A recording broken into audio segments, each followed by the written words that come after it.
बाकी इतरांना ते ज्ञान शिकवतात ना, नैतिकतेवर, संस्कार, सुसंस्कृतपणा, स्वच्छ कारभार, सहन करणार नाही, पाहून घेईन, मग ह्यांना पाहून घ्या.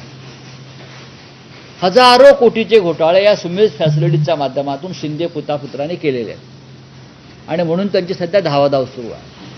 कल्याण डोंबिवली महानगरपालिकेतलं घनकचरा व्यवस्थापनाचं 850 कोटीचं कॉन्ट्रॅक्ट आणि त्यातून मिळालेले लाभ हे कोणाच्या खात्यामध्ये गेले, कोणाकडे गेले, ब्लॅक अँड व्हाईट, यासाठी देवेंद्र फडणवीस यांनी एक निष्पक्ष पद्धतीनं SIT स्थापन करायला पाहिजे.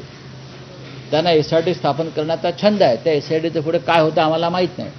तर इथे एक SIT स्थापन करा आणि त्यांना कालमर्यादा द्या. मग ॲम्ब्युलन्स घोटाळा असेल 800 कोटीचा, त्यानंतर घनकचरा व्यवस्थापनाचं काम असेल 850 कोटीचं टेंडर सुमित फॅसिलिटीजला मिळालेलं आहे. हा दारू घोटाळा पुण्यापर्यंत पोहोचला आहे झारखंडचा आणि त्या व्यक्तीला अटक झाली आणि अटक झाल्यावरती हे प्रकरण आता ईडीकडे जाण्याची शक्यता आहे.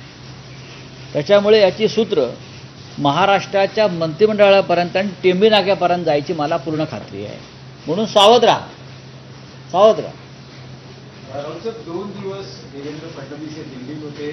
अमित शहा आणि भाजपच्या आणखी वरिष्ठ नेत्यांच्या भेटीगाठी आणि बैठका झाल्या. त्यानंतर अशी माहिती